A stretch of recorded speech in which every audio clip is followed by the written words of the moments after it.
So now welcome everyone. As the last video is a little larger, we have split the video into different parts. So in this video we will complete the code and understand what's happening here, because the code requires a clear explanation that what's happening in this code. So till now we have written this code, and after this we just have some few simple steps.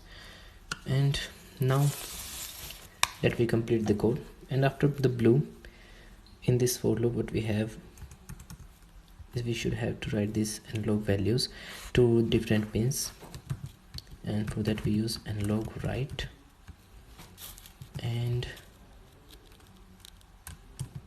red pin and the value red. We are not writing high or low here. Till now I'm writing this. I will literally explain you that what's going on here. So this random value that is created from RGB 1, 0, 1 and 2 indexing is given to these values, and the values are random by itself, which are generated by this code, and these random values will change after a few time by using the inc variable that we are going to use in the next command. And one more thing is what that inc variable is we are using. So that was just increment variable, you can assume it as this is required to change the different values, and it changes the value by the average values. So we will work on that, don't worry about this. So we have now blue pin and with a value blue, and after this we have a delay. Delay is required everywhere. Let me take a delay of 100 milliseconds.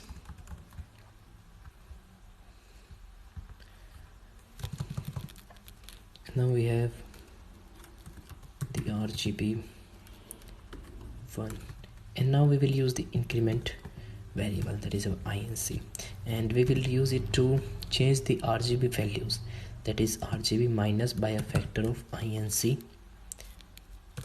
0, and similar for RGB 1 and RGB 2. So here we copy and paste, and then again paste by changing the indexing to here, 1 here, 1 here, 2 here. Now I think these problems are a little harder for you, but never lose hope, they will not be harder for a long time. So this is our for loop ended here, and then we use the for loop. But before that, let me understand what happened here. So actually we have taken two arrays, as I have told you before, and then these are RGB1 and RGB2 with different indexing values, and then we have taken an inc variable, which is an increment variable, and then we have taken three different variables that have nothing value initially, and they are required to give these values, so they cannot be complexed in the code. So after that we have the LED pins, and what we have done in void setup, we have initialized the RGB1 at 0 because they are the starting point, and RGB2 at random values that are 250, 0 to 256. In RGB1 we have just 0. All these values are initialized as 0, and RGB2 are initialized from 0 to 256. They are random values. And then we have the void loop, in which this is the first loop just to make the increment variable setter, and after that we have two loops, that is first one is for here and then the other one. The first one is for RGB1. As you have seen here, we have just used RGB1 here, and what we have done here, sorry I forgot to mention 1 here, so no, it's okay. So what we have done here, we have given these RGB values to red, green and blue. And why should we have given these? So that it will not be a complex here, so we should have to write RGB1 with indexing here. So to eliminate that, we just use variable to pre-store the values. So what will this value do? These values will provide these three different LEDs, different random values that are RGB1, 0, 1 and 2, and initially the values are 0, and after that the value changes by this factor RGB 0, 1 and 2 by the decrement of INC factor that is calculated here, and this will follow up to 256 times beginning from 0, and these steps will be 0, 1, 2, 3, and they will vary from 0 to 256 with this. So by varying this, the value here also varies. In the first case they will be 0, all three that are initialized 0, and then by decrementing with the INC factor they will changes their value at the red, green and blue, because the RGB values are changing continuously. I hope you understand now, because I think still there will be confusion in some students. In case there will be any confusion, you can just ask a question. Either I will explain this video again if there are more doubts, or I will try to answer your question in the question form, but I think I should have explained enough so that it will be understandable. Just the main concept is this: RGB values are varying, and these RGB values are stored in red, green, blue, and they are analogically written here. And more you will understand in the second loop. And in second loop we are what we are going to use here, we have x is equal to 0. And one more thing, till now we did not have produced any random value. We just have produced a single random values in calculating the INC. As you have seen here, we have used RGB2 to get a difference, but in other cases we do not have used the RGB value, sorry, random value. We are using predefined values. So now in this loop we will try to use random values. So x is equal to 0 first we have, then x less than 3. And one more thing, wherever random values are, they are in RGB2. In RGB1 we have specified values. So here is the second loop. I think I have extra braces here, no, so it's okay here. So what will happen in this loop? So this loop is about random values, that is RGB2. So we use indexing RGB2 here and produce random values. And now instead of 256, let we use some another value. Let we use 556, that is 256 plus 300. So for that we subtract 300 from it. Now what will happen? Here we have used all the PWM pins, as you can see here, and the PWM pins cannot be written in negative values.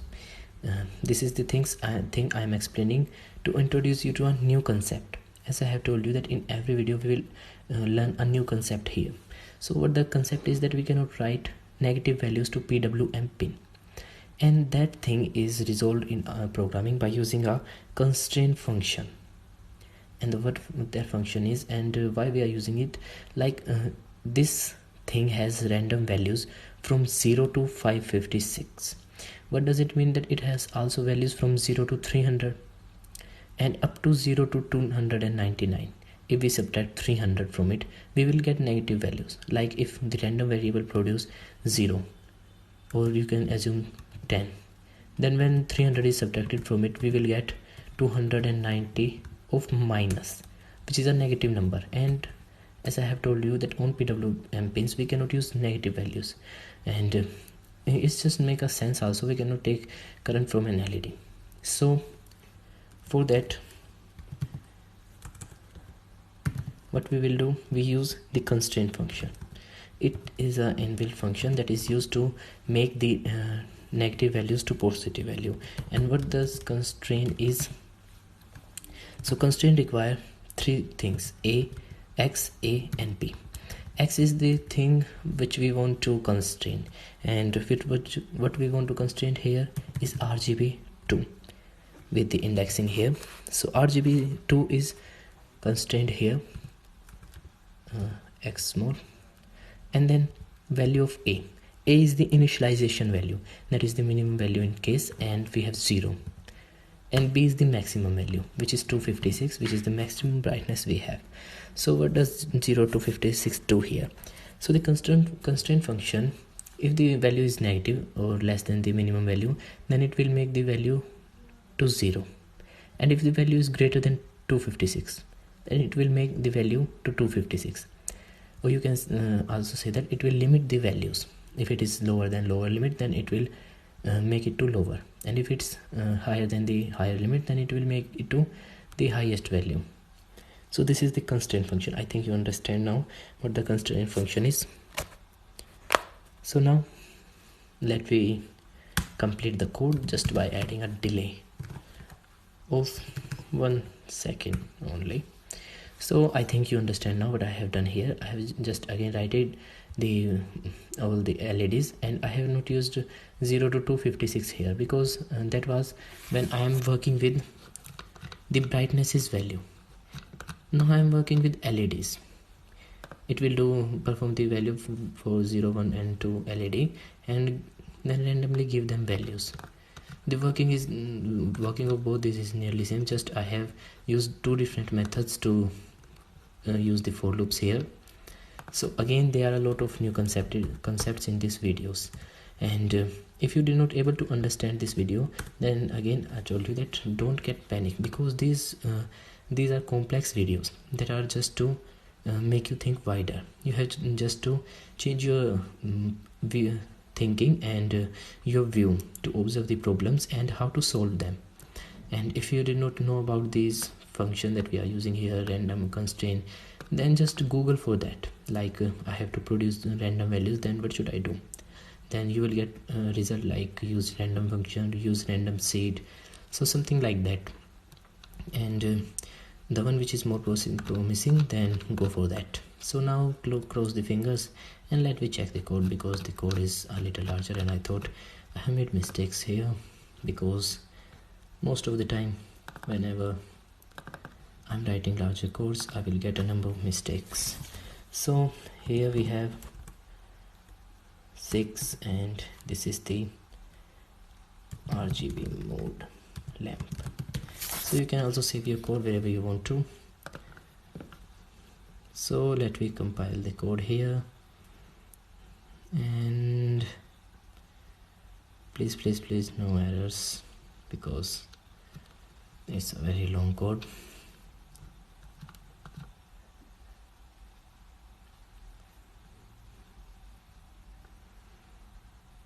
Here we go.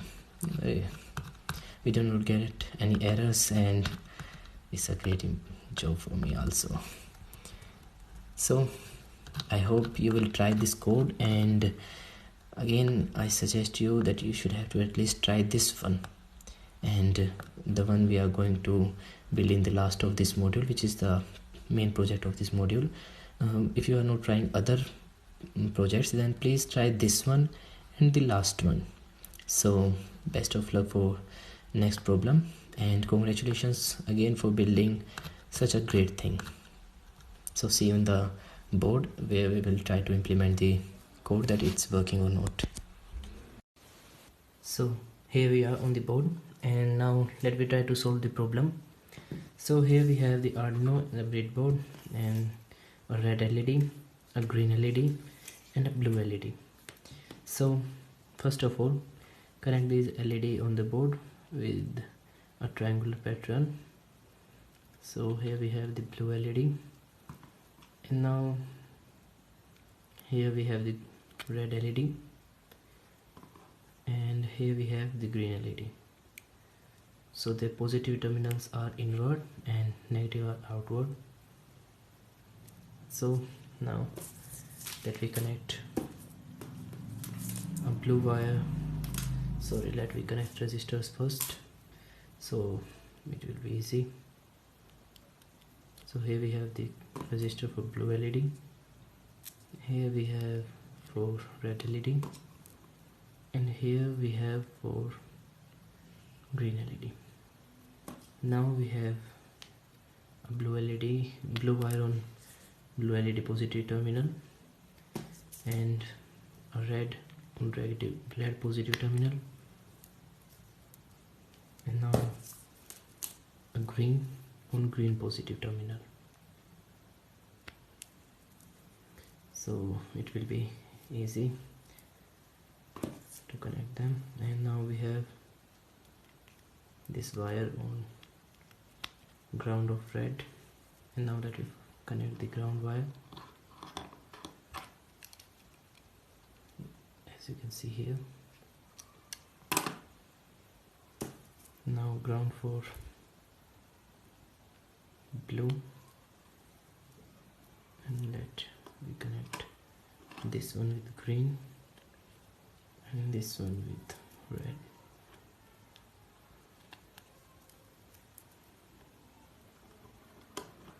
And we have the ground terminal, and also here